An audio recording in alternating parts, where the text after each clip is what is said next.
Hey, what's up, friends? So I have my friend Jeremy here. Tonight he's gonna talk about a few interesting topics, which we're sure that you're gonna love. He is a world traveler. He's a possible Viking. He's a knowledge seeker, a photographer. I threw that one in there. I thought you'd get a laugh out of that. An astrophysicist hobbyist. We made that term up about 10 minutes ago. And of course, he's a military veteran. So I give him my thanks for and all of my support. So thank you for that, and welcome to the show. Thanks. Glad to be here, man. Good, good. So I brought you on because we had actually talked about like civilization types, and I think you had made a post. Um, you had actually made a post that had a quote from somebody. I don't remember the exact post, and I probably should know that, but you said, you said, and I quote, I could talk about civilization types till I'm blue in the face. Yes. And I remember going, I want this guy's expertise because I want to talk to him and I want him to educate all of us on all things possible with the universe, the multiverse, and anything that has to do with the cosmos. Because I love the cosmos. It's super spiritual to me. And it's such a lovely world that is just has a different beauty than everything else. So um obviously, like, let's set it up. So I'll let's go. Let's talk about it. Yeah. Um, so, what is it that you specifically want to know? Well, like the universe, right? So how old is it? Like how long, for our viewers that don't understand, like let's break this down first, right? So we have like Earth, and then Mm-hmm. we have like the solar system, and then the universe, and like so on a scale of things, can you kind of describe like, you know, how like what the step process is for size and in terms of kind of constellations and where that fits into the scale of things, right? Okay. Yeah. So, well, it's really you got the planet, then you have the solar system, then you have the galaxy, then you have the universe. So it expands even further beyond that. But to kind of put things into perspective, one light year alone, that's about 5.88 trillion. That's trillion miles, Wow, and that's just one light year. that's a long So, time. so the entire galaxy, this isn't even the whole universe, just our galaxy alone, is about 100,000. About one, no, I'm sorry, yeah, about 100,000 light years. That's pretty big. So that's pretty big space. I mean, like, no pun intended, but that's Yeah, pretty big space, right, to have. So it is. It is. so Yeah. there's that leaves room for a lot of questions, right? Yes. So, which kind of like goes into things because the universe is billions upon billions of years old. So, taking that in consideration and taking into consideration how many extinctions we have gone through, which has been about 5 or 6 extinctions. Right. And eventually it's going to happen again. That's inevitable. So it's just the question is whether or not we're going to be a multi-planetary species by then. That's going to be the question. But with that being said, the universe is billions upon billions of years old because of our extinctions that we've gone through. Who's to say that there's other civilizations out there that haven't experienced any extinctions, or if they have, maybe one or two, you know? So they would naturally be a lot more advanced than us. And because of that, now it's only a hypothesis, but there's a scale and it's based on civilization types. And I just want to make sure I pronounce this guy's name correctly. um, Kardashev. It's a Kardashev scale, and it goes through 1 through 5. And just to kind of put things in a perspective, your first civilization type one, is where they harness the energy of their planet. When I say harness the energy of their planet, it's not oils and stuff like that. It's more of renewable energies, fusion power, and stuff like that. And we are not there yet. We are technically a type 0 Right. I've heard that civilization. before. So a type 1 civilization is just that, and then there's a type 2 civilization where they've then discovered how to harness the power of their star, and because of it being their star, that would be their solar system as well. And whenever you harness the power of a star, I mean, the amount of energy that goes into that is, I can't put a number on it myself because that requires a mathematical equation that my brain just right now cannot comprehend. Right. But I lost my train of thought there for a second. It's a large number that they the hold power their the star. power Yes. usage, yeah. and Yeah. and so there's a thing, again, this is another hypothesis, and this exists in a type 2 civilization. It's called a Dyson sphere, and it's a megastructure that surrounds the sun, where that's how they harness the energy. There's actually a movie that came out a while back, and it's not really that old. It's probably about maybe a year old. It's called Moonfall. and Yeah. I remember and seeing like pieces of that. Oh, yeah, I should have watched that. yeah, I very highly recommend it. But Okay. it's a good movie, and they sort of take that concept. Now it's a science fiction film. It's a science fiction Armageddon film. Right. So it's going to be all the action and everything being overly dramatic. But the concept, instead of just having asteroids plummeting Earth or just an alien invasion, which that concept was somewhat there, but they also use a concept of the Dyson sphere. They don't really go into too much detail, but you get to like see what something like that would possibly look like, based on at least that's how they imagined it. And it was a pretty cool thing to see. Okay. So for some reason, the movie did not do well in the box office, and I think a lot of that had to do with marketing or lack thereof. Right. But it's a really good movie, so I recommend it. Okay. I'll definitely check that out. Have you seen the movie Doctor Strange and the what was it, the latest Doctor Strange with the Multiverse of Madness? Yeah, Are I you actually familiar? own it. Okay. Yeah, I own So it. I watched that last night, and I actually that was kind of the key topic that I really was talking about earlier, that I had thoughts around. So we could talk about that in a little bit, but because that is around multiverse, and I had some crazy dreams after watching that, and I know like we could talk about dreams and stuff too, because it's some really interesting topics there. So when you go past civilization type 2, then we have 3. How many civilization types are there? It goes up to 100, and that's, I haven't even studied or researched that far yet. I've been really focusing on types 1 through 5. Okay. And I'm sorry, no, types 1 through 3. Okay. Because the third type civilization is where they actually harness the power of their galaxy. So think of like Star Trek or the Star Wars universe. That would probably be not only a multi-planetary species, but also a type 3 civilization. So they would be like intergalactic or Yeah. cross transgalactic, I guess, because they would go through different galaxies essentially. Yeah. Okay. And how this is probably a huge number, but how far away do you think that we are? Because you said we're type 0, or we would be type 0. So how far away do you think that we would be from even, like, let's say a type 1? Honestly, not that far, because they've actually made a breakthrough. It's just a breakthrough. It's not anything super massive. They actually made a breakthrough with a nuclear fusion. Okay. And that was believed to have been not impossible, but improbable. And so because of that, it's very possible that we, maybe in the next 50 years, 80 years, we could be a type 1 civilization if we don't kill ourselves off. Right. And I feel like that's kind of that is very prevalent right now, or popular. It's trending, killing ourselves off right now. So you had brought up the expansion of the universe. What can you tell me about the expansion? Is the universe expanding? Yes. Yeah. So it is. What was the universe? So I'm trying to figure out how to phrase this.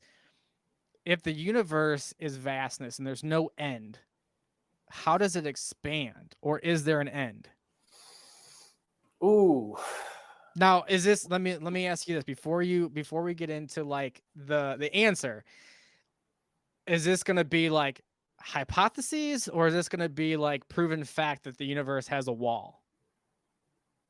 Oh, this would be a hypothesis. Okay. Yeah, just a hypothesis. In fact, this is actually my own hypothesis. Okay. Um, and it's not really okay. So there's multiple. There's it's not verifiable, but there's multiple universes, and each universe is almost like how they describe it. Now, whether or not it actually looks like this is unknown, but it's like we're in a sphere. Okay. This isn't to be confused with people who think the Earth is flat and we live in a And dome a or dome, anything like. right? Yeah. Yeah, this isn't to be confused with that. This I'm not is a flat earther. no. I've entertained the ideas because I'm like, hey, I'll if that's what you want to believe, cool. But I'm not Yeah, in that realm. yeah, because it like the Big Bang. I'm sure there was like an explosion of some type, and because because there's no resistance in space, things are constantly moving. So if you go up there and you throw a baseball out in space, it's going to keep going until it hits something. Right. It's going to keep going and going and And there's going no and going. gravity to pull it down or slow it. Yeah, it just keeps going. Yeah. Okay. So, um, and within each universe, there's billions and billions and billions of galaxies, and each of those galaxies is billions and billions of solar systems with planets, exoplanets surrounding those stars. Anyway, kind of went off on my own little tangent there. It's easy to daydream about space. I know. Yeah, it really is. But To space out about space. That's my second pun. I didn't. yeah. But no, there's a belief in multiple universes. Now, it's not necessarily there is a multiverse theory, and that's Right. more of a theory than it is a hypothesis. But multiple like different universes, whether they're similar to ours or not, it's like how you view galaxies and like, but just on a much larger scale. Like it's something that we would never get to experience. Definitely not in our lifetime, but I very highly doubt that it'd be in anybody's lifetime, because Okay. at some point the lights are going to go off, Yeah. like in everything. Everything. The sun, all the sun, every star will die. It'll be darkness, Yeah, but void of any kind of life. that's way down the road. Like we're not talking about like the sun burning out anytime, even the next like million years. No, absolutely. But to get to the point of getting to like another universe, if that actually does exist, it would be nothing but darkness by then. Everything would be Right. dead by then. Imagine even writing like the year if it was like year 1,352,000 and like class would be fun. Class would be real fun. Well, by that time they'll probably have different units of measurement for Yeah. like years and times and stuff like that, because the calendar that we use is based on our sun, our star, and when we go and how long it takes for us to rotate all the way around that star. Right. So if we're if we are a multiplanetary species, we would have to have a new way of being able to describe time and be able to describe the dates and stuff like that, so that way it's understood. Yeah, that actually makes a lot of Universal. sense. Yeah, I mean, if you're traveling, the universe has to, we have to be able to understand each other, right? If we're going to Yeah. different planets and whatnot. So if we're going to different planets, so speaking of that, so Elon Musk has actually talked about, getting to Mars and by the end of his lifetime. Now I know he wants to be there like in the next 10 years, next 7 years, by 2030 or something. So do you feel that we're going to achieve that by then? Oh yeah. Or, I mean, we have like Jeff Bezos' cock rocket. We have, I mean, I don't think that thing is taking off anywhere, to be honest with you. No, that's I think it not just no. like it goes up like this and comes right back down. It's like, hey, good job.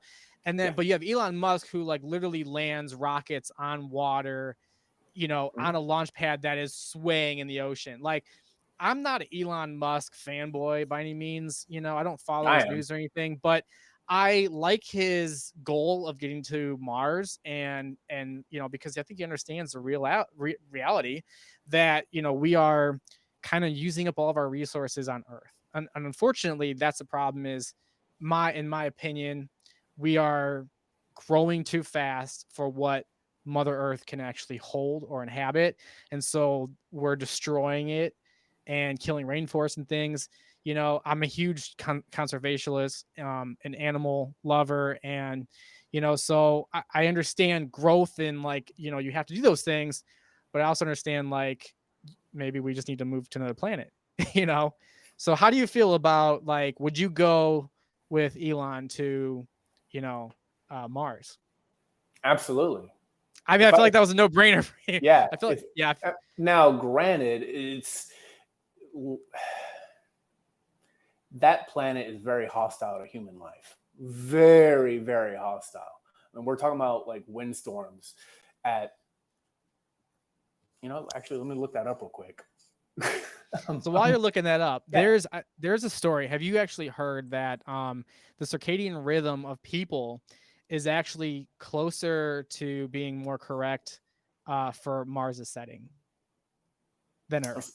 Say it again. So the circadian rhythm for humans on Earth is Mhm. is closer to being correct for Mars than it is for Earth. That means that we Yeah, once yeah, I came know. from Mars or we're naturally from there or to a degree. I mean, I mean, I what wouldn't. what's your theory on that? I mean, I don't have a theory on it, but my thoughts on that though, I wouldn't necessarily rule anything out. Right. You know, the possibility, just my own personal opinion on this, the possibility of us being sort of like placed here by a more superior like race, another superior like civilization. Um, I don't really see that. Okay. Uh, but I'm not saying it wouldn't be possible because if you Right. look at ancient writings in Egyptian, and then like things that you'll see in like cliffs and mountainsides and in caves, there's carvings, not well, there's carvings, there's paintings of these ancient civilizations looking at something else um, beyond the unknown, I guess. Like I think I believe it's ancient Egypt. Maybe no, maybe it's one of the Mayan civilizations or Aztec civilizations, but it was an ancient civilization, and they discovered this sort of kind of looked like a plane. I do think that has been since debunked, but there are other things out there that kind of lead to that being a possibility. Right. Um, but it's really hard to say. I don't Right. think so though. Yeah. Just based on biology and stuff like that, I don't really see that. Like chimpanzees, for example, our DNA is pretty similar in a lot of ways. I mean, I think we have like a 2% difference from like a potato, Nope. as well. So, Well, so I mean, I feel like DNA, maybe not a potato, but there are other, there's other things where we have like, a small percent difference. I mean, like you said, we are what is it? 2 strands different um, from a chimpanzee. mhm. How many strands of DNA separate chimp from human? Because now I'm curious. Mm. Well, while you're looking that up, just to answer your question about the wind speed on Mars, Yes. it's 100 kilometers per hour, which is about 62 miles per hour. Okay. So, so it's not as fast as what. Well, those are just like regular wind speeds too. Oh no, it's up to. So yeah, 62 miles per hour. Okay. Well, I can't find this link right now because I gotta change my search engine. Um, but we are, like you said, we are close to chimps. So I guess if you could say we're close to chimps, would you say that see because what I think and my theory is that and this is going to be spacey. This is going to be spacey, but there's spacey people like you that are scientific and that you can touch it, feel it, you can analyze it. And then there's spacey people like me that are I'm also touchy feely as well in the sense that hey, it's there, it's this microphone exists, and then there's also stuff that is here that you can't see or touch feel but does exist, right? Right. So um I think at some point that there was an advanced species that probably played around with modifying the DNA of, we'll say, like, you have the whole tree of uh different hominids, right? Two people that stand up, beings that stand up on 2 feet, hairy, and they don't like Bigfoot type, right? Right. But they evolved them into, they made a change, and then they're like, oh, this doesn't work, so we're going to change this DNA into, then they got chimpanzees, and they kept evolving it, right? So Mm-hmm. I think that something like that could be possible. Not necessarily that that's exactly what happened. I'm not saying that's fact. I'm not saying that happened. I'm Yeah. saying something like that could be possible, where DNA was altered down the line, and that's how you have these different species of, even like the cavemen were not just one DNA. They found like 20 different skulls that were Yeah. different races of cavemen, Right. so I definitely think that somewhere down the line, and that could be natural evolution.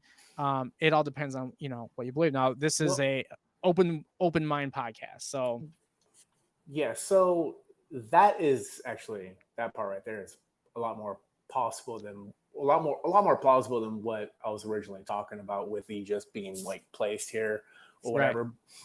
I mean, that's something that is very possible. And I mean, who's to say that it can't be? Because I mean, just life on this planet, like since we have been here, it's what a fraction of the time. It's like a speck of dust. Like we Right. barely even exist on the universe's timeline. So something like that is possible. Absolutely. No, I, Whereas I definitely agree. we could be a scientific experiment. We are an experience, and you have to experience the experiment. Yeah, yeah, No, yeah. absolutely. I can agree with that. We could be, an experiment, and well, some of my memes on Facebook are always, the aliens looking down, and they're like, ah, fuck this, I'm not going down there today. Right. Like they're watching us from, like we're like the Truman Show, basically. Yeah, I'm sure they roll up their windows and lock their doors when they roll past Earth. That's probably true. I've seen that one too, and I Yeah. definitely agree with that. Um, all right, so this multi universe. So I was watching Doctor Strange and the multiverse madness, I think is what it's called. I just watched it, and my memory is terrible. Um, I know it's not a multiverse documentary. I fully understand that. However, I think there's some things that are interesting, Mm-hmm. and like you said, so multiverse is many different universes in their own like capsule, basically, right? I mean, that's how it's described in like In a description. Yeah, in like pictures when they're showing like what this looks like. Yeah. Yeah, yeah. So essentially, they would be like separate. Now the one thing that I was gonna ask you about, and I wondered, was every time that they went through the multiverse in a different universe, right? So Mm-hmm. uni means one, multi means many, right? So multiverse just means that there's many universes Right. or many verses. But every time they went through a different universe, they were always on Earth. Or were they? Because they went through several. Every time that they went through, they always ended up. I know this is a movie, Mm-hmm. but I'm kind of playing to, if the multiverse was simplified, instead of paying attention to like Neil deGrasse Tyson or someone who is an astrophysicist that can't speak anything but science, that can't explain it to somebody, but like, a kid watching a Marvel superhero movie could be like, multiverse. Hmm. So, you know, they were always on Earth because Doctor Strange always went to New York to find the same, manor. Now, that's my question. Were they always on Earth or not? So there's the multiverse and there's a multiverse. It's literally the same thing, but Okay.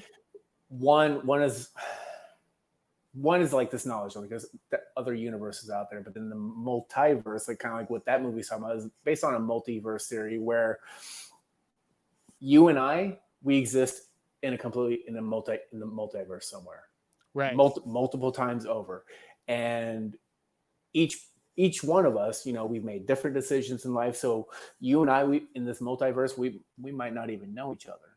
Right. This is just a theory, but we wouldn't know each other. I could be hopped up on drugs. I could be in politics. I could be an astronaut, Right. in this multiverse. So, who knows? So I'll tell you the story. So I fully believe in the multiverse where there are many universes and you can jump the universes. There's a story and it's just a story, but I think it's a really interesting story. So this woman, she lived in, I think it was like LA or something, and she went to bed one night in her PJs and she woke up in her bedroom the next morning in different PJs. She went to work, and when she got there, they're like, "You don't work here anymore." And she was really confused. So then she called her boyfriend, and he's like, "We're not together anymore." And she's like, "What are you talking about?" She's like, "We were just together last night." Like this whole situation seemed topsy-turvy. So this was very weird. So she went back to her apartment and she kind of went back to sleep. Now, obviously, you could say this was like a dream, right? But in the story, I don't have the story in front of me. I'm not reading it verbatim. I'm recollecting, I'm retelling it from my memory. But I think it's really interesting, and that was that was the highlights of it, was that she was not living in her timeline that she believed that she was last in. She woke up in a different timeline, and then she ended up going back to the normal timeline, and she kind of told it as like she had jumped timelines and was in a different universe, essentially. So that's kind of what you're talking about, where she made a different decision. She quit her job, or she didn't work there anymore, and her and her boyfriend broke up. Where she made these decisions where, like, on one hand, if I say yes, she said no, or I would say no in this universe, right? Yeah. So it was kind of like that, and I actually thought that was pretty interesting.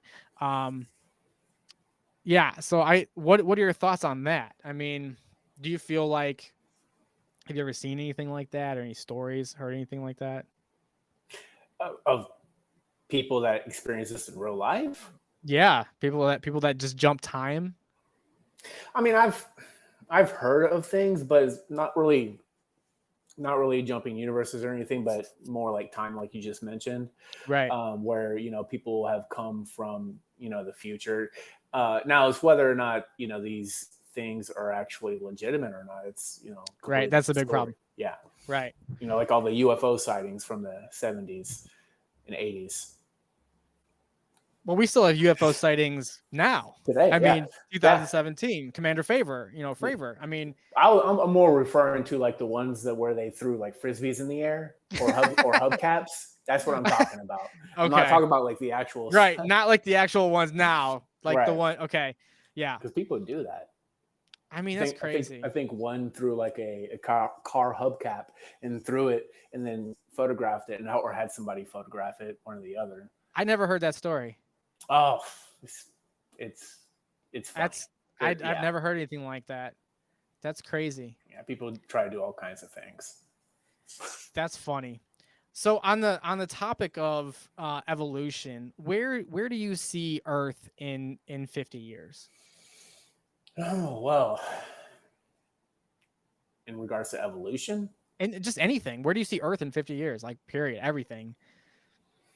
And I remember in Back to the Future, they thought that by now we were going to have flying cars and hover skateboards. So keep in mind that what they thought, didn't happen. So where do you see Earth based on your knowledge, your experience, and just how you feel?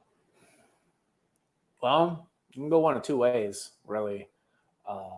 We either kill ourselves off, and so we basically cause an extinction prematurely. Okay. That's a possibility. I hope that doesn't happen.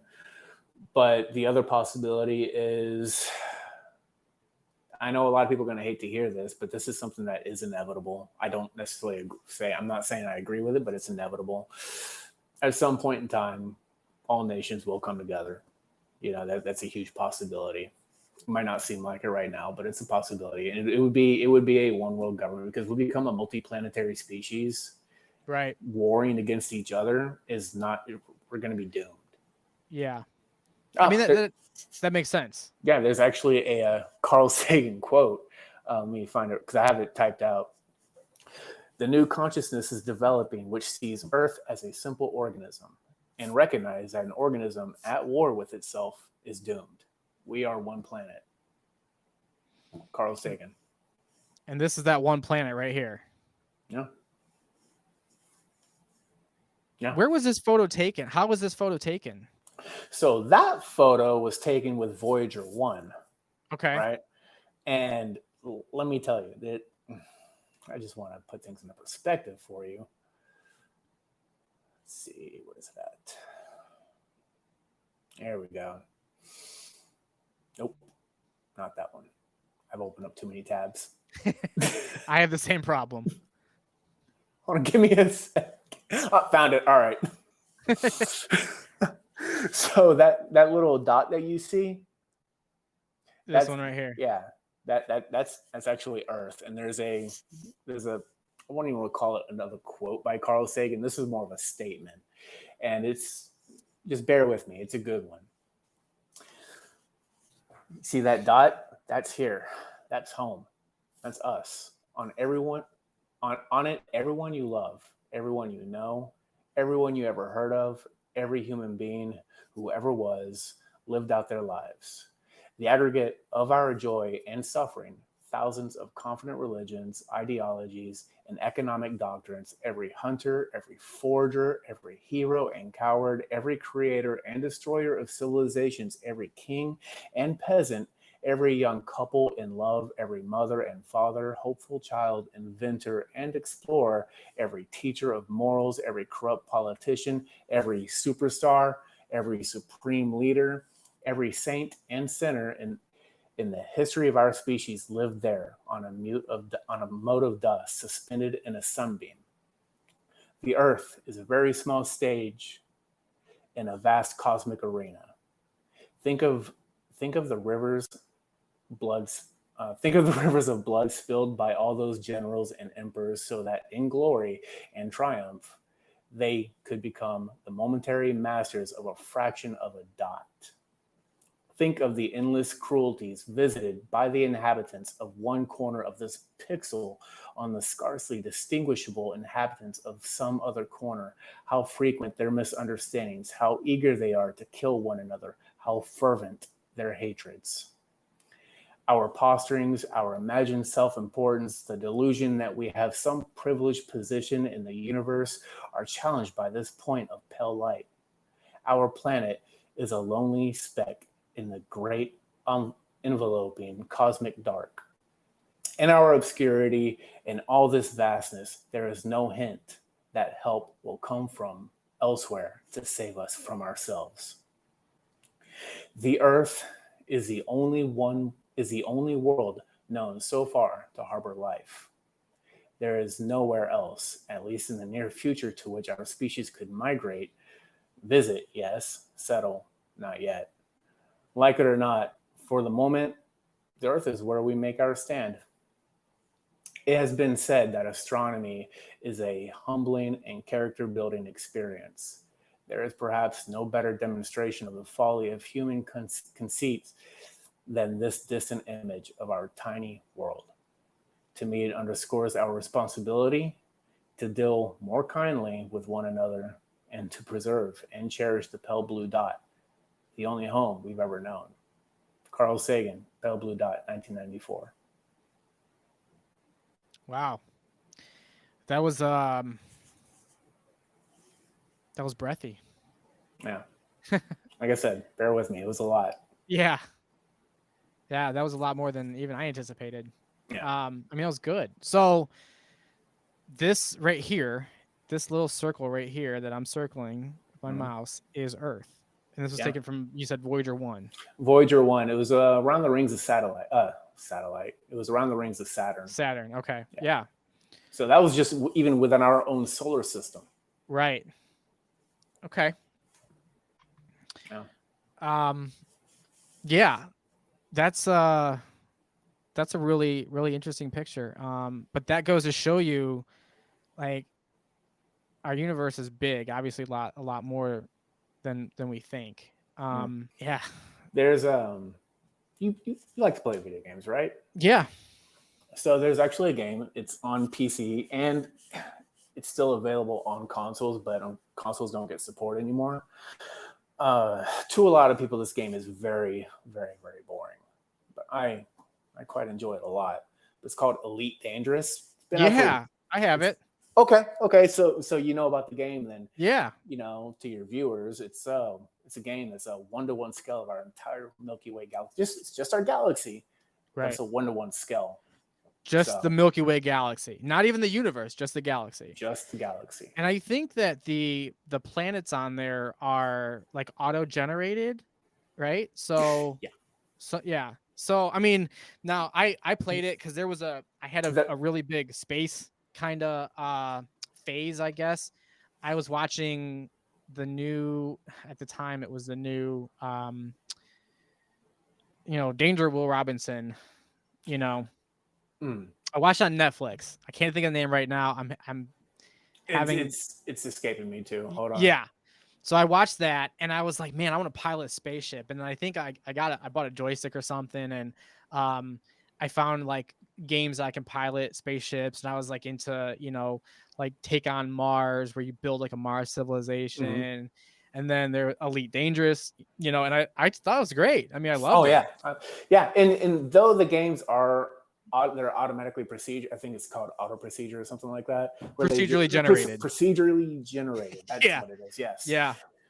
So though that is the case for the most part, planets where they've actually discovered where, they understand the biology of that planet and all that, they will update it instantly. At least for PC anyway. Consoles, again, because there's no support, there's no more updates.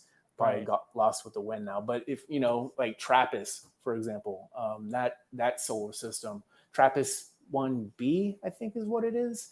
It's in the game originally. It was set the way it was with their procedural generation.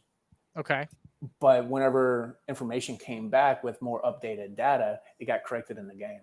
Okay. I like that. I mean, obviously it's a space game. It's for, the space fans out there, which, I love.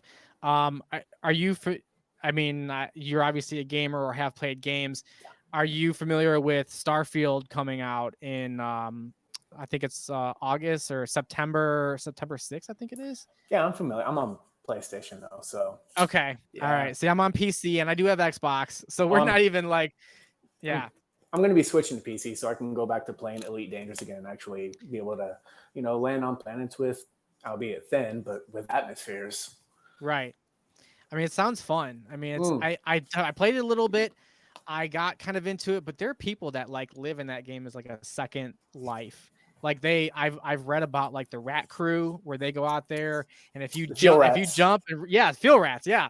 I read about them. So, like I'm at least a little bit knowledgeable about something, something here. And so I thought like, man, these people, they go to work every day and then they come home and they jump on, they become field rats. And that's their job, is to like in game to jump you and get fuel to you. Like that's crazy, but that's cool. That's dedication, Me personally, the biggest why I'm thinking about making that switch over to PC, at least for gaming anyway, is unlike PlayStation, I can actually play it in VR on PC, and that's an experience that I really, really want. I want to be. That's how I want to feel like I'm actually flying immersed.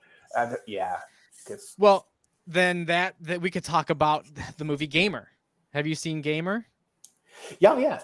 Just real quick though, the only reason why I'm bringing up this game is because if you kind of want to get an understanding of the scale of just our galaxy alone, this game will give you the idea. Yeah, it's a 1-to-1 scale. Distances, times, all that stuff, gravitational pull, all that stuff is accurate to the numbers, and it's they put the science into They did. that and They made did. it a superb game. Yeah. I know, like, so they came out with Elite Dangerous 2.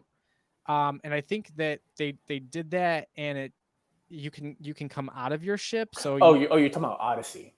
yes, Yeah. yes. Yeah. I don't have that one. I'm not really sure if it's any better, if it's even worth getting. It seems like the people that are on like Elite Dangerous, the first one where they're just piloting ships, that's kind of what they want to do. That's what they stated doing. If you wanted something else, like, you just, play Halo or something, if you Yeah. want to get out of your ship kind of thing. I mean, look. I mean, I think it'd be cool to be. I mean, I don't want to make this just entirely about gaming, but I wouldn't mind being able It's to get about out of my everything, man. get out of my ship. Anything I space wouldn't. related, anything universe related, Oh yeah. dreams. Let's, multiverse, universe. I'm all about it.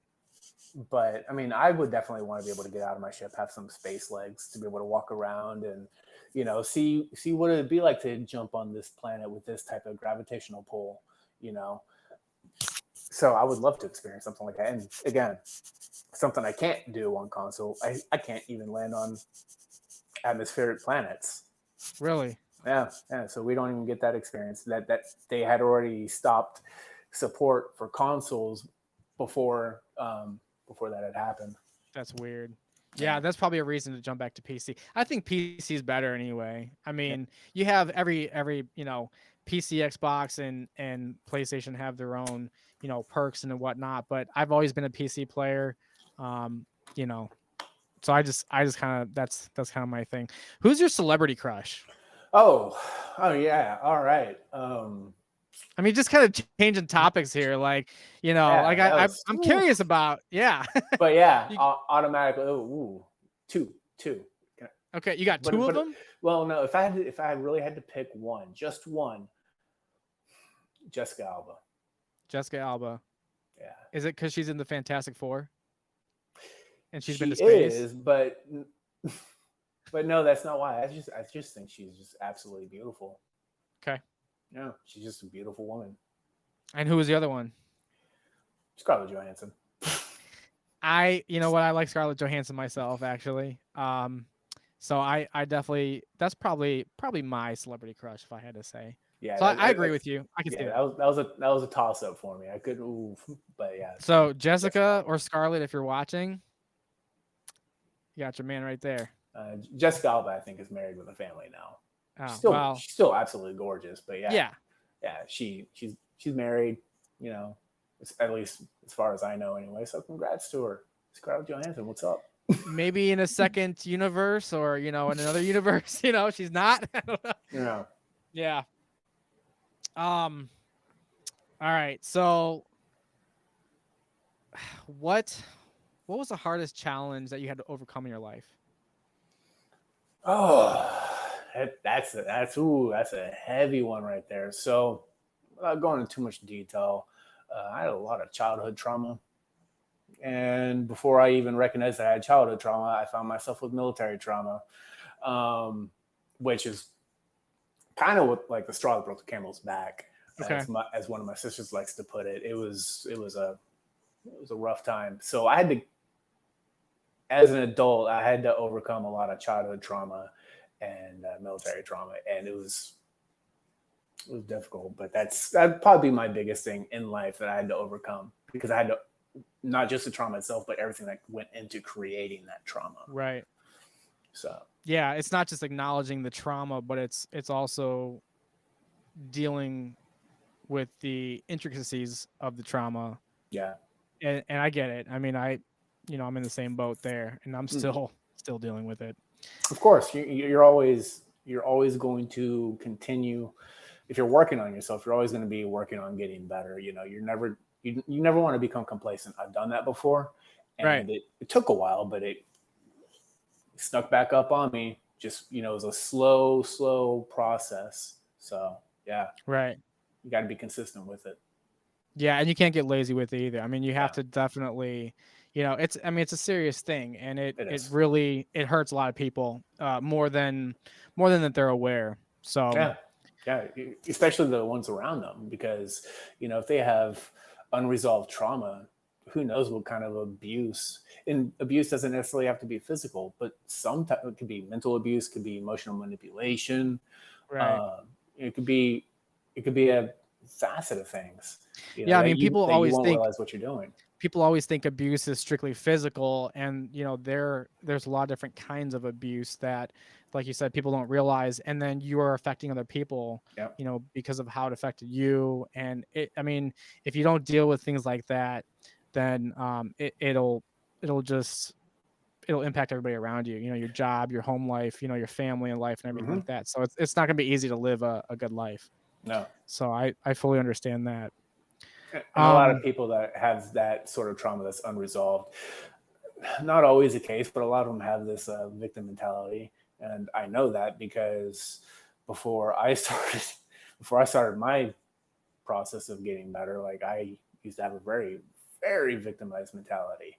Didn't even realize it.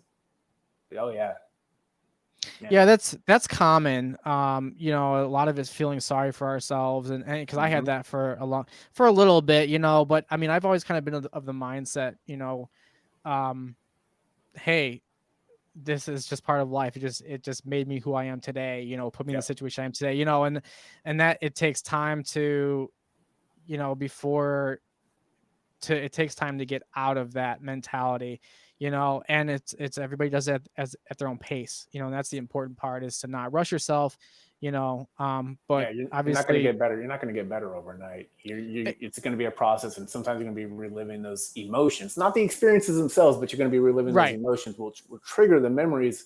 But that's part of the healing process that a lot of people struggle with getting past. But once you get past Absolutely. that part, like it gets easier from there. It gets easier to talk about it. You don't feel so much shame. Like I have no problems talking about mental health. You know, albeit it's completely different from talking about the universe, but Right. they Well, it's yeah. they can intermingle. Yeah, they're um absolutely. but yeah, it's you have to really want to get help. And once you get past that stump where you're having to relive these emotions and stuff, it gets easier. And as someone who deals also with mental health as well, you can probably confirm that it does get easier. It gets easier to talk about it and everything. Just It does get easier to talk about it. It gets easier to live with it, because mhm. I don't think it ever truly goes away. I think you just learn to live with it and kind of, make the monster your friend, so to speak. By the way, this is the and more in the title down there. This is the and more part. So yeah, I think no, but I think it's honestly an important topic, because as men, you and I, we're bearded Americans, and we are supposed to be the strong, silent, fucking chop wood. We're Mhm. supposed to be the person that doesn't show emotion, and that's just not the case anymore. I mean, that is not how the world is anymore. I mean, we can't keep dealing with these kinds of traumas and holding this in and not feeling it, not dealing with it. Mhm. You know, um, you can't be nostalgic. I mean, we're allowed to have feelings, be vulnerable, have Yeah. emotions. I mean, again, now just me talking to you about the spiritual side of things, we call this the yin and the yang, the balance, right? It's balancing the masculine and the feminine energy, because and I talked to you about this before, if you are imbalanced, you're going to be living chaos. And I think until a lot of people do find that balance, it's like Shaolin monks, they live a life of balance, and Yeah. they're harmonized. They live in harmony because they do have that balanced lifestyle, that balanced mindset. And that's part of what, and I'm not going to go into this deep at all, but that's part of what a spiritual warrior is they integrate that mind, body, soul into their personality and balance that out amongst everything, so that they can live a healthy life. And there's a lot more to it than that. I'm not going to get into it right this second, but or even in this episode, um but that I think that is extremely important, is, like you said, seek help when you're ready to seek help. Yeah. Just know that help is available out there, and you don't have to feel alone, because, there's two guys right here on this episode that are getting their feminine on. They're Yeah. exposing their vulnerabilities. They're talking about things that break them, that hurt them, that made them cry, that set them back. I mean, these are all things. It's okay to do that. So I think that's important for people to hear, is that, that's a real thing, a reality in life. So Yeah, if a lot of the stuff that's going on in the world today, the shootings and all that, people want to blame an inanimate object, and we're not going to get political or anything like this. Right. This isn't about being this isn't about being pro-gun or anti-gun. But one thing I want to point out, though, is, 30, 40 years ago, this wasn't an issue. Nowadays, we have so many kids on so many different medications that have so many different side effects. So, focusing on mental health, I feel like it's not going to stop everything. You're never going to be able to stop everything, but you would definitely reduce it by a lot. Kids are heavily medicated nowadays. Oh, yeah. Heavily medicated. And that needs to change. I know. I mean, I have nieces and nephews, and it's like, that's the big thing, is if they don't pay attention one day in school, it's medicate them. Yeah, they got a pill for everything now. Yeah, it's so, I mean, even, when I went to my doctors, I was having a hard time. I was changing jobs, and, like COVID happened, and, like they immediately wanted to put me back on, antidepressants. Now, obviously that's kind of, if you say you're depressed, they're going to be like, well, let's try antidepressants. Well, I told him, I'm like, this isn't the same thing. I'm like, I understand that's what, and I tried telling them, I said, this is caused by inflammation. It's not caused by a serotonin misfiring or, transfer mess up or whatever, and I'm picturing it in my head, the receptors receiving the serotonin and all that. I'm picturing that in my head. I'm picturing it right now as you're talking about it. Yeah, that's exactly. I wish I could show it on screen, because I just sound like a lunatic trying to describe it. But I'm like, that's not the issue. I said the issue is inflammation, and inflammation, as they're finding out, is like it's like the monster in everything. Inflammation is a cause for cancer, for arthritis, for, brain disease. I mean, heart disease. It's all inflammation. Inflammation is the monster and the problem in every disease. But obviously, like eating healthy, a diet, exercise, like making sure that you're paying attention to your body and your mind, will reduce all that stuff. Right. So we can get into other topics and other areas about the mind and whatnot. But, my point is that the first thing that they wanted to do was throw medication on me, even after I told them it's not antidepressant fix. It's a different kind of depression. And I started taking 800 milligrams of ibuprofen, like, every 4 hours, every 4 to 6 hours.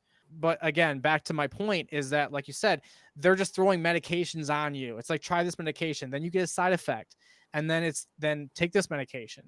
Like you said, we need to stop treating everything with a medication or an antidepressant or an anti-anxiety med.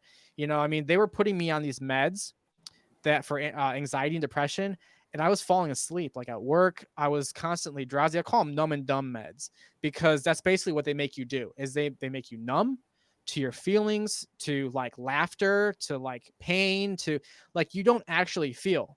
Let me tell you, feeling is what you need to do. You need to feel what your mind and your body is telling you that you need to feel. You should feel that. I agree with you. It helps the healing process. I agree with you to a certain point, because a lot of emotions, people that don't have emotional intelligence have no control over their emotions. And because they're letting the emotions control them, that can come down to piss poor decision making. Now, I do agree with you that taking pills to numb emotions is not a good thing. People get angry. That's a very human emotion. Sadness, not depression, but sadness, mourning, these type of things. Like it's a human experience. Yes. But I kind of,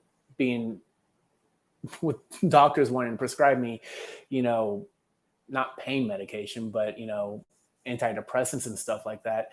What I told them, because mine wasn't based on inflammation, mine was just simply based on, PTSD PTSD. And I told them, I was like, look, if you cut your arm deep enough, do you just put a bandage over it, or do you clean it out first?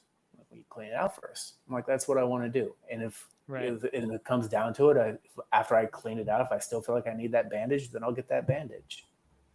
I haven't needed that bandage.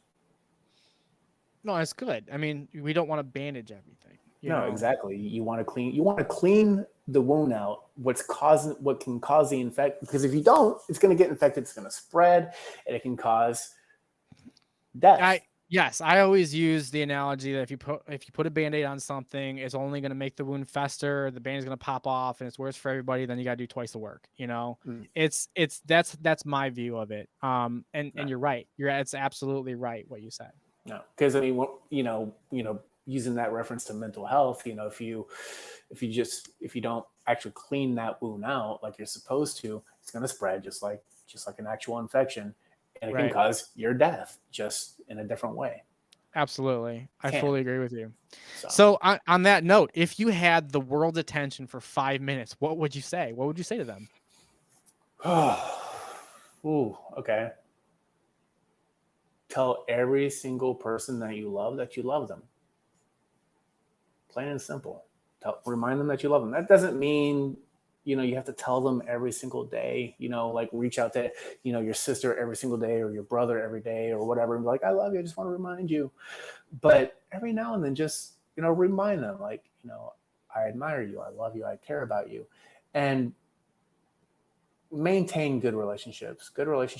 Keep them close. People that are slowing you down, holding you back, they might be fun in that point in time. But if you want to go somewhere in life, be careful with who you associate with. You are the top 5 people you spend the most time with. Remember that's very true. I've heard that. And I love that. I love that analogy. It's very true. You are the sum of your 5 friends. And you are. Yeah. It's very true. It's a good thing I have 2 friends. Yeah. Need 3 more. Exactly. I'm short. Anybody want to volunteer? I volunteer as tribute. That's basically what it is, as tribute. Oh, jeez. So, they talked about dream walking in Doctor Strange. Are you familiar with dream walking? So dream walking, also known as astral projection.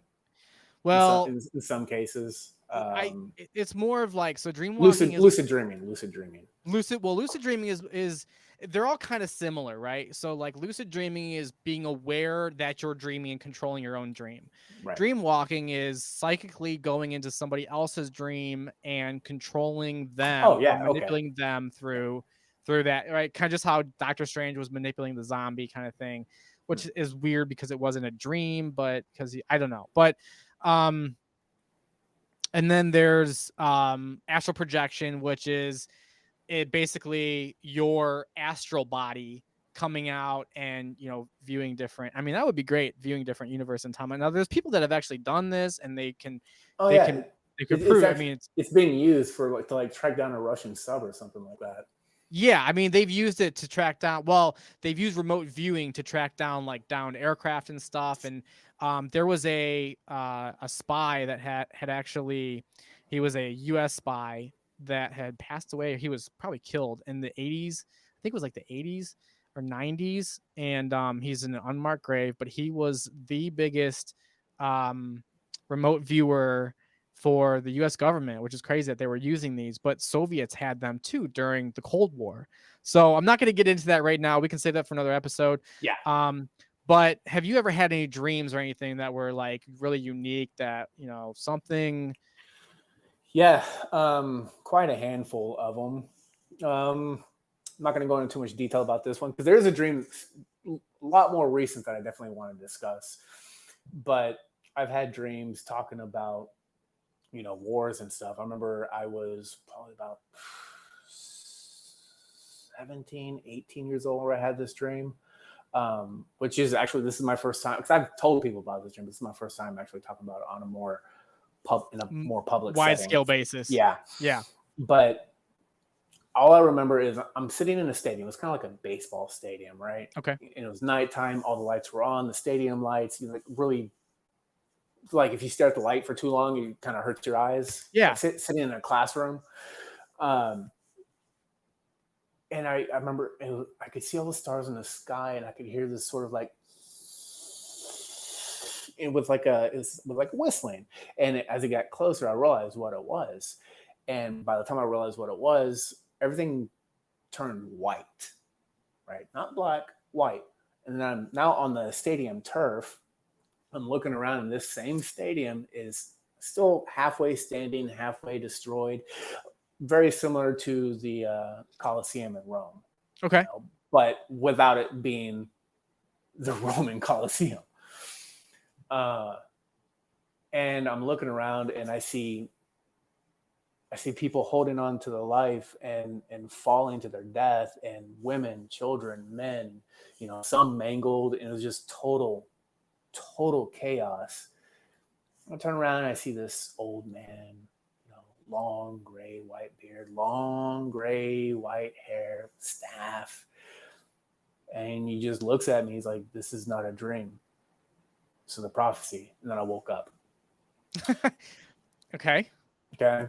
Yeah. That's when I was like 18, 19 years old. And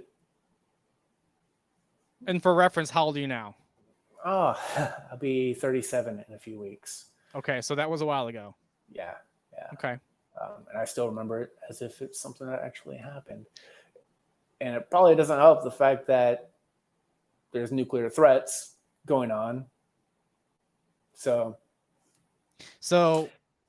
what does that mean? What does that dream mean to you?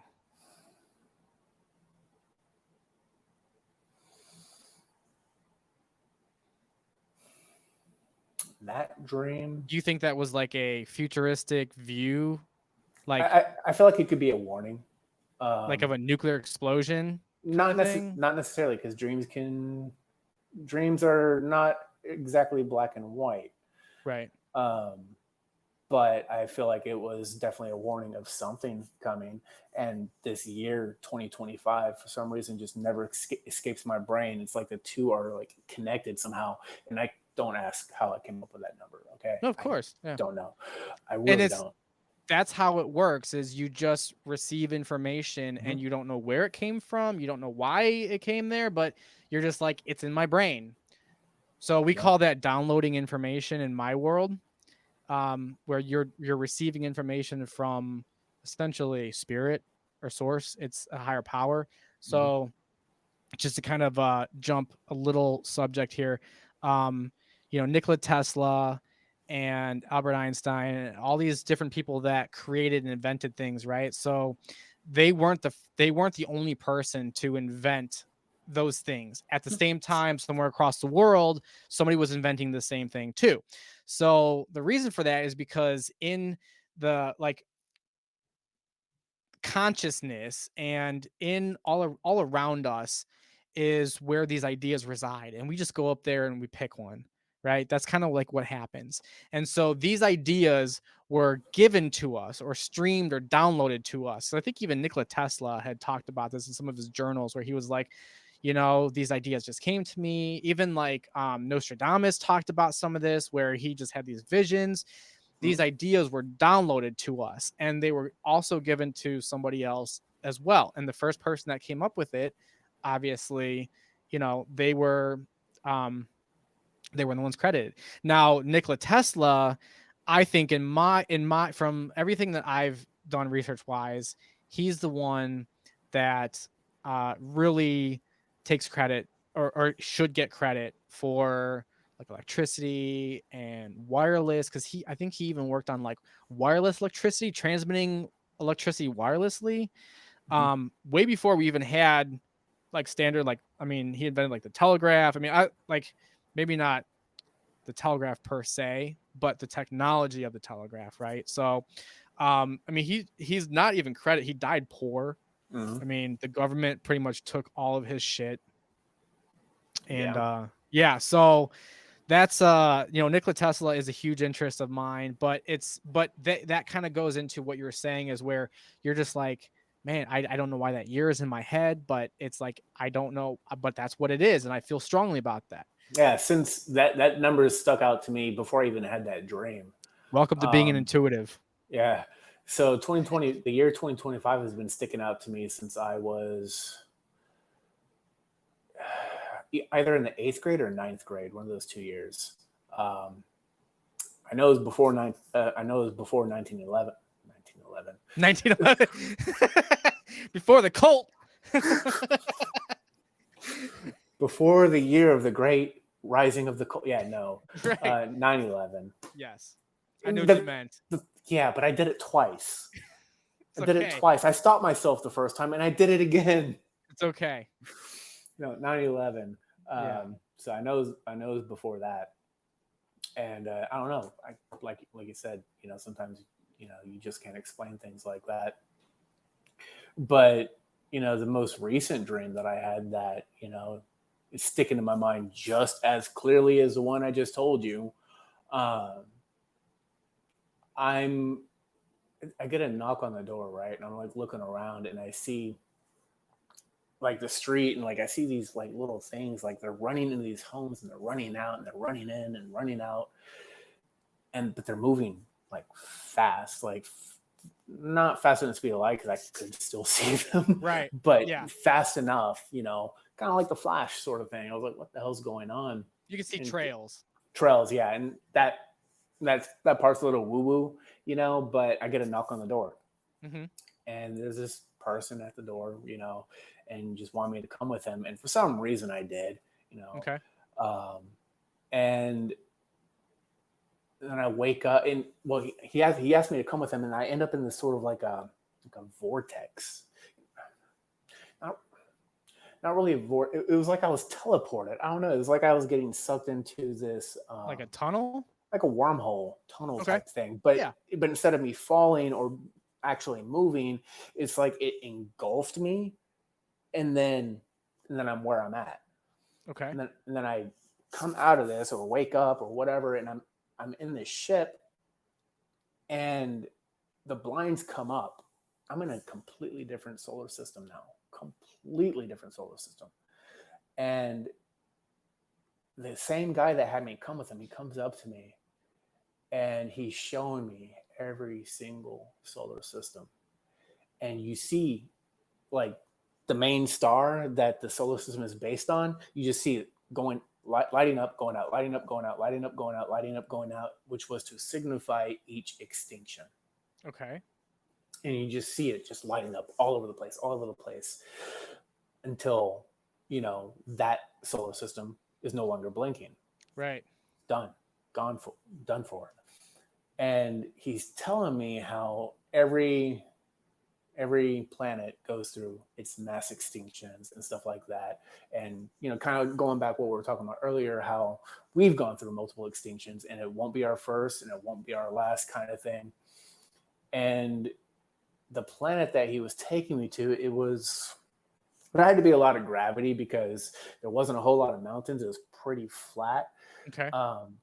But it made me, in this dream, it made me miss Earth. It was this sort of like gut-wrenching feeling.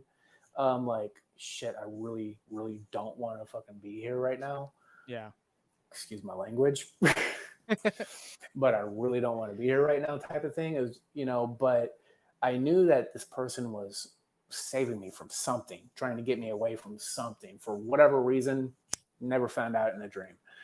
But takes me down this planet. It was like once you get to the surface, it was a beautiful planet, but up top, like above the atmosphere, it just looked in orbit. It looked like a giant Las Vegas, just a brownish desert. Like there was no green, there was no large bodies of water. There wasn't a whole. Let me phrase that. There wasn't a whole lot of green. There wasn't a large bodies of water or anything like that. It seemed pretty desolate. Okay. And this was the first time I ever like recorded a dream. I woke up and it was like 4:00 in the morning. I was like, I have to do an audio recording of this. And I did do an audio recording. I haven't really listened to it, but I've done an audio recording of that. and it was. I'm actually trying to remember like what happened where I'm actually on, because I remember going down to the surface. Oh, okay, no, I remember now. So I'm freaking out at this point, because I have my sisters, I have my grandparents, I have my Everybody left behind. yeah, everybody that I know, all my friends and loved ones are back home, and there's apparently something coming, Right. and I wanted to go back so I could say goodbye. Obviously it would suck because I wouldn't be able to explain why, where I was going, or anything. Right. But they allowed it, and the same sort of like it was getting sucked into this portable wormhole. I don't know, like I don't know what you would call something like that. Um, but I did. I got to say goodbye, and as I was saying goodbye, like the shit was already going on. Like you could see this giant asteroid just plummeting to Earth. Right. Massive, and that was going to be that extinction. So yeah. So, do you have a year for that by chance? I don't. No. Okay. I have no idea. And look, and these are dreams, downloads, whatever you choose to call them. Right. It's not to say like these things would happen. Now, have I ever had dreams that have happened? Yes. I drew a picture of 9/11 a year before it happened. But I'm very, very careful with dreams. Like I'm telling you what happened in a dream. I'm not telling you what they mean because I don't know what they mean. Right. And it would be stupid of me to assume. For all I know, it could be, the dream could just be referencing my fear of death. It could be something as simple as that. It could be. My brain created this crazy, elaborate story, which should definitely be a movie. I'm not I'm not a dream interpreter, so I can't say for certain.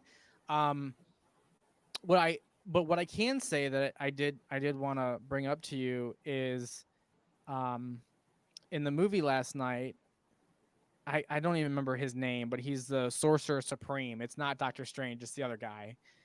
I know who you're talking about. Yeah. But yeah.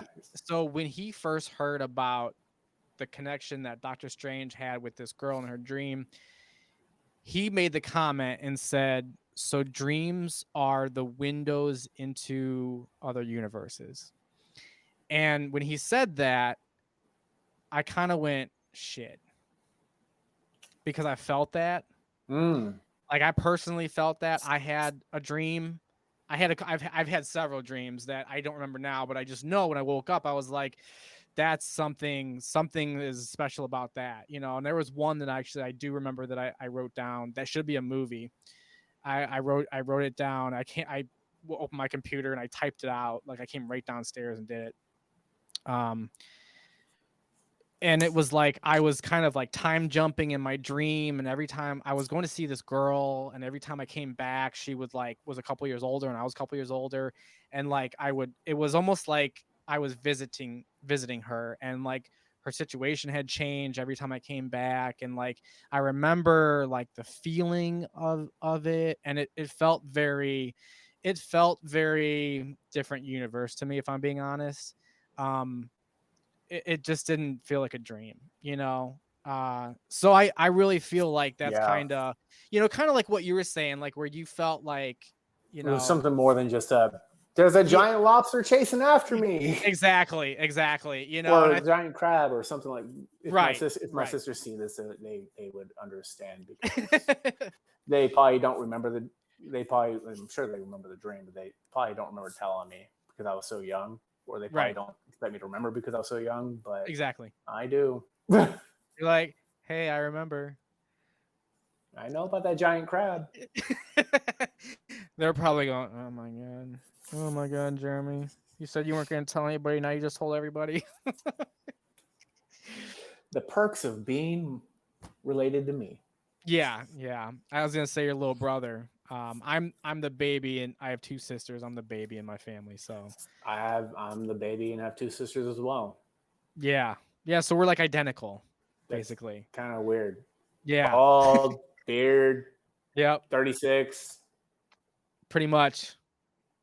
I chose different paths than you did. But you know what? I feel like maybe you're just the other part of me that, you chose that path that I said, like I went this way and you split off and were created and went that way. Like maybe Okay, that's I, how it I went happened. the Neil deGrasse Tyson, Carl Sagan route. You went the Ancient Ancient Aliens guy. aliens route. Yeah. Right. Basically.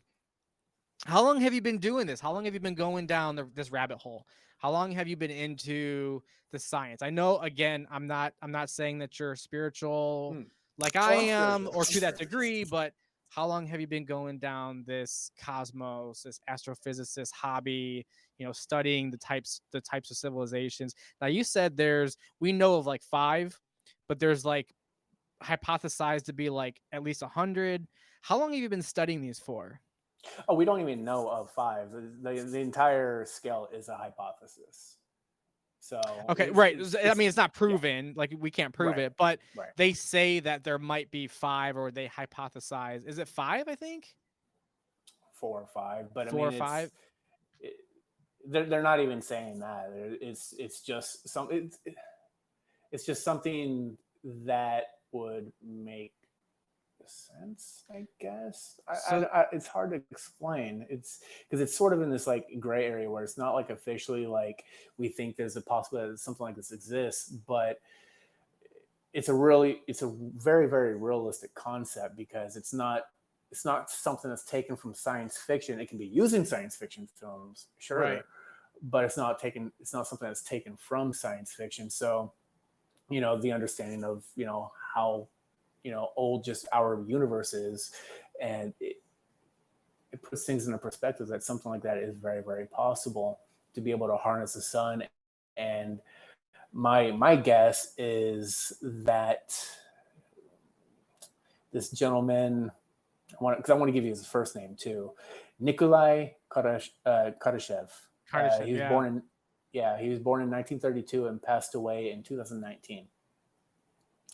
And he's the one that came up with a scale using equations and stuff that I just really am not even in a position to go into. right. Central for Extraterrestrial Age, Intelligence, SETI, which is just an acronym. SETI. Um, yeah, SETI. And just really interesting stuff here. But So there according, was a I point. pulled up this link, Go ahead. futurism.com, and Mm, Kardashev believed that there was a Type 4 civilization as well as a Type 5. yeah, The Type 4 was too advanced and didn't go beyond Type 3 on his scale. correct. Um, so I'm trying to see here. Type 4 would almost be able to harness the energy content of the entire universe. And with that, they could traverse the accelerating expansion of space. Furthermore, advanced races of these species may live inside supermassive black holes. So black holes are really interesting too, because I think they got a photograph of it recently, or they got their first photograph of one, but we don't The, know where it goes. so it's well, depends on which one we're talking about here, because there's a photograph that was generated using math. Okay. Okay. And it shows you what a black hole would in fact look like. Black holes are hard to photograph because unless it's a supermassive black hole like what we have at a Sagittarius A star, something like that, you would probably be able to see from in a photograph if you have a telescope that can reach that point. But most black holes you can't really see. You can see the dilation of time. You can see that and everything that's going on around it, but you don't actually. It's not like a blackness of this like fiery looking ring that you might see in Interstellar. Something like that is possible, but that's most black holes are not like that. Right. Okay. As far at least from what I've read. From what I've Yeah. read. And then, so the Type 5, he said, might just be the next possible advancement to such civilization. Here, beings would be like gods, having the knowledge to manipulate the universe as they please. Yeah. Now, as I said, humans are very, very long away from reaching anything like this, but it's not to say that it can't be reached or achieved. Yeah. So this is from futurism.com. It doesn't really go into details. Type 3 says there may be cyborgs or cybernetic organisms, beings or biological robot. I mean, what do you know about that? So that has to do with there's a word for it, singularity, not singularity. Yeah, singularity. Or it's either, yeah, I think it's singularity. But anyway, it's where man and machine kind of start becoming one. And we're already sort of in stages with that. You I got was gonna say, Neuralink, yeah, yes, we bionic are. arms. So That is huge. we're Yes. already going down that path. Yeah, technological singularity, or simply the singularity, is a hypothetical future point in time at which technological growth becomes uncontrollable and irreversible, resulting in unforeseeable changes to human civilization, according to the most popular version of the singularity hypothesis. Okay. All right then. Yeah. Singularity it is. All right. My brain was trying to deceive the both of us. So and at this succeeded. stage, I know we're both like, that's not it. So it says at this stage, we would have developed colonies of robots that are capable of self-replication. What do you think? Nanotechnology. Yeah. I mean, that makes sense. I feel like Tony Stark would be like, Tony Stark himself is a type 3 level civilization all by himself with his nanobot suit. Yeah. Yeah, I mean, this is definitely, type of technology that are very, very far-fetched, but not improbable currently, but not impossible. Well, you really got to think, like, we jumped technology, intelligence, capability from, I mean, we went from, like, I mean, this has been stated before. We went from like black and white tube televisions to like LED panels in a matter of like 20 years, 30 years. My watch is more powerful than the first supercomputer. Right. Which took up an entire room that had to be cold. Yes. No, I mean, I 1000% agree. Like, I mean, I'm only talking small technologies here, and I'm just making one short example, but no, you're right. I mean, it's like we walk around with these smartphones that are more capable and have more power than the computer that put the man on the moon, which is a whole different subject. I'm not getting into that conspiracy theory, but that is for another episode.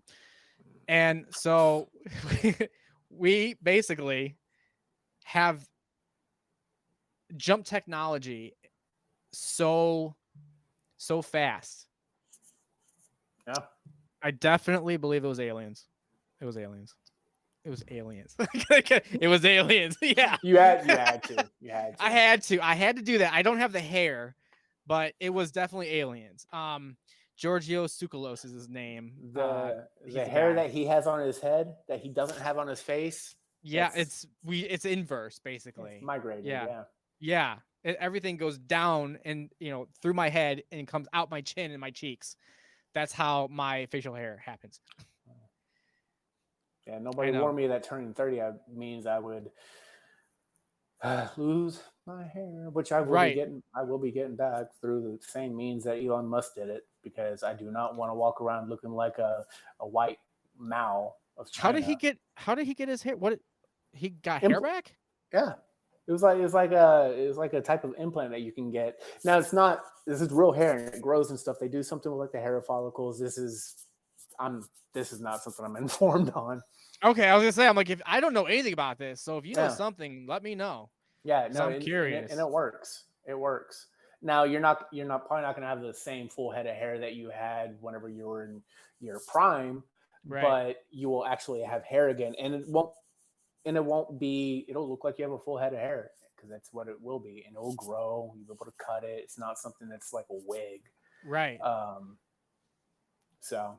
Yeah, I mean, I don't know if I want a full head of hair though. Like, I mean, from an aspect of like a woman running her fingers through my hair, I would love it, but it's so much work to, like, then you got dandruff and you gotta get the right shampoo, and like you know, Dry, I mean, dry. I had an issue with dry skin, not dandruff. I do They are, too, though. That's why I have to use like a special, not a special beard lotion, but I got to use beard lotion and a beard face wash. Like it's just, yeah, it's a whole thing. no I mean, dandruff is because you're just a dirty person. well, I In mean, most cases, anyway. in most Dandruff cases, have it's like yellowish and it has like a bit of a smell, whereas dry skin it looks like dry yes. skin. Well, I'm just using the term dandruff because in the commercials it's always dry skin is dandruff. That's why they use the. I used to think it was too, but it's not. I mean, I haven't had hair in a long time on my head, so I don't have that. I just have more dry skin on the beard, but you know, I'm looking for a good beard lotion Infidel anyway. beard oil. Infidel beard oil. I don't know about the oil though because I don't know. I feel like cuz when I touch things it gets on it. I don't know. Oh, wash your hands when you're done. Like put Well, it I in your know. I beard. mean that, but no, my beard. Like if I touch stuff in my beard, like you know, drink a drink or something, or if like I tend to do this sometimes. I'm like shit, you know. Oh, you probably put too much in it. That's probably why. I got to share this picture. So this is a really cool picture here. I'm looking at this is part of that Kardashev. Oh yeah. So this looks like this picture here. I can kind of do that. So this picture, it looks like a city inside of what would you call that? Like a not a dome or a sphere, but like maybe like the Dyson sphere. That would be. So Yeah. there's nothing with this. There's no like text or anything with that picture, but that looks like it looks pretty sweet actually. Yeah. That looks. Is that a Dyson sphere? I mean, it's hard to say because it looks like these could be like I don't know propellers or something. This could be like the back of a or like maybe like part. I don't know. This also looks something kind of like Ark, like Ark's island that they had in space. I don't know. I think it's scroll down a little bit. There's really, I mean, there's really nothing like more to it. You know, it's just kind of because it just seems too long to actually be a Dyson sphere. Yeah, it does. Like it's kind of giving me more of like inside of a space station, like obviously not the type of space stations that we have today, but ones that right. You know, for the purpose of like colonizing and stuff, where there's agriculture and stuff. Like that's what it looks more like. Yeah, I mean, this is kind of what I imagine like futuristic cities on Mars to look like or something, you know. But this doesn't look red enough. No, it's definitely not Mars, and it's right. No, I get it. This is definitely in space or something. Yeah, it does not look like a Dyson sphere. Well, it's not like I know what one would look like. Right. Like you seen one, you're like, yeah, I just saw one yesterday. I was working on it yesterday. Well, if you watch the movie Moonfall. I mean, but that's also hypothesized what they think it could be. Correct. So this is that link that I was talking about. Yeah. So if all the viewers out there, if you're interested in learning about this, 1964 Russian astrophysicist Nikolai Kardashev, looking for signs for extraterrestrial life. It has 3 base classes. And again, these are the 3 base classes, like you said. But he did believe that there was a type 4 and a type 5, which, you know, because it says the next 100 years of science will determine whether we perish or thrive, which is very much like what you said. Yeah. I haven't read this article, so that's interesting. Yeah, I mean, this is really cool. I just pulled this is also from 2014. So I wonder if there's anything. What is type 41 civilization? Extremely advanced civilizations capable of controlling one existence. That's a type 41 civilization. How about a type 40? Controls at least one ultra box. I'm just making shit up now. This is from Beyond Universe fandom. This must be like from like anime or something. Yeah, something like that. Because here's all the Kardashev stuff. Which is what you want to go off of. This is from 2020, so it's a little more recent. Planetary, stellar, galactical. I think those are the keywords. Type 1 is a planetary civilization, you know, use all the energy stored in the planet. Type 2, you know, also called stellar, right? Yeah, so it's basically your solar system. Okay, solar system. And then type 3 is control the energy at a scale entire galaxy. It's galactical, right? So I'm not going to sign up to read the rest. But while we are here, we're going to take the opportunity to jump over and make sure you check out the Spirit Warrior Marketplace. This is where I sell shirts, designs. Again, I have over 135 products with this design: protect the innocent, save the children. Save the children. Again, hippie soul, and I have a ton more designs. These are all the designs I have that you can get on your shirt. We have Cobra poses. Obviously, I want to believe. More cobra poses. Save the planet and always be a dragon, or always be yourself unless you can be a dragon. So, definitely more coming. Good vibes, great coffee, that kind of thing. And you can always get the logo if you want to. This is the logo for the podcast. You can get that on your shirt, and whatnot. So that is the one place. It is spiritwarriormarket.myspreadshop.com. I'll put the link in the description. And Spirit Warrior Market, this is also another place I initially started. The link is merch.spiritwarriornetwork.com. Network is the umbrella that holds everything underneath it, right? So I don't like this organization because it shows you everything with the same logo. So it's really obnoxious. But, I like these shirts here. They're not too badly priced. So yeah. So that is the market. And man, do you have anything else that is there anything that you forgot to add or that you wanted to say? Let me go through all my tabs real quick. Go through yeah. I mean, I'm curious if there's anything else that you forgot. Oh, so yeah. Back when we were talking, I was talking about like the distances between like stars and how big the galaxy is based on Yeah. light years. I was going to mention the closest solar system to us, which is Alpha Centauri, Yes. is 4.3 light years away. Okay, and So that is 1 light year is like 1,000 trillion years. One light year is 5.88 trillion miles. 5.88 trillion miles. Yeah. So, and that's the closest. That's the closest. What is it? The star system? Yeah, the closest star system, which is Alpha Centauri. Alpha Centauri, 4.3 light years away, which is the same solar system that the Avatar movie takes place. Now, planets like that don't actually exist in Alpha Centauri, but how do we know that? Oh, they've already been doing their diagnosis using a crazy type of telescope that they use with like math and all the numbers that I haven't really, because I don't have a degree in astrophysics. I'm not an astrophysicist by profession. I have an obsession with it. So getting into like the mathematical stuff, that's something I definitely need to learn at some point. But that is a lot. Yeah, no, that is definitely a lot. Yeah. One last question before we go. And this is a question that I'm going to ask everybody on the show. Mm-hmm. What is the meaning of life for you? To learn, to grow, and to share. And by share, I mean like pass that knowledge that you've had, and always try to move forward,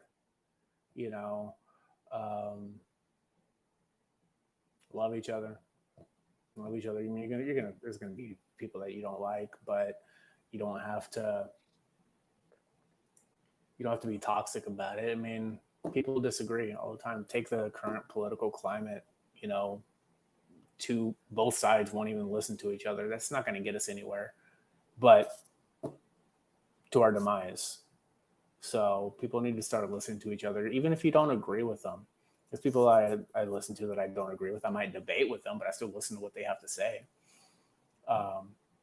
And when debating, if you do decide to, whether it's on science, politics, religion, what have you, come from a place of logic, not emotion. Use facts, reason, and always strive to be better than you were yesterday. Don't compete against anybody else but yourself. I like it. Yeah. And follow your heart. Don't chase money. Don't chase success. If what you're doing is if something you love doing that you're passionate about, and that's something you decide to pursue, the money will come eventually. Don't make that your biggest focus. If you got bills you got to pay, do what you have to do, but you can You can multitask. You can do both. You don't have to be like, well, because I work this job in construction, I no longer have time to pursue, say, photography. You can do Right. both. So, Oh yeah, it's possible. I run a gaming YouTube channel. I do podcasts. I work 9 to 5. I still have a dog. I make time to eat and sleep. Yeah, you could do it. And I do all the editing for my gaming too. So, um, yep. Which I'm actually gonna obviously throw out there too. So make sure that if you are watching this and you are a gamer, we did talk about some games tonight. I would love to talk more about games with you another time. oh yeah, Because I feel like there are a lot of space games that I do want to cover. And they're just some in general. I mean, there's just some great games. So, yeah. it doesn't have to be civilization types and all university and stuff, but we can make it whatever we want. It's our show. Look, man, Um, I eat, sleep, and dream different universes, quite literally. Yeah. Yeah. No, apparently you do. And I do too. And after seeing that, I honestly feel like that I was in another universe with that happen. And I had a dream last night that I definitely feel like I was in another universe. And I know it, like I feel it. And it's not for any reason other than it's what I feel. Mm, And it's a knowing, you know what I mean? It's not like I just saw the movie, so I'm like, oh, this has to be another. You know what I mean? It's like I felt this like to my core, which is I'll important. I'll say this: a dream that I had. Because I mentioned how I missed this, this planet and stuff. But I mean, when I say I missed it, like it's one of those you don't realize how good something is until it's gone. Yeah, So, yeah, something to think about.